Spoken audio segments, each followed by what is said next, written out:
Narito ako sa isang lugar na di ko maintindihan.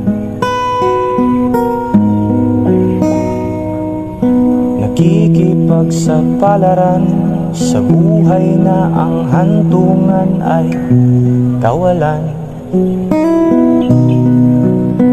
De numero ang galaw ng tao, bawat gawin ay may presyo.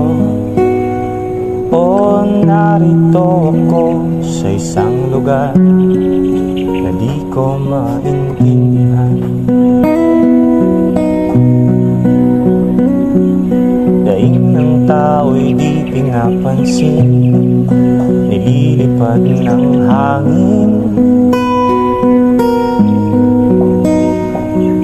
Pangkain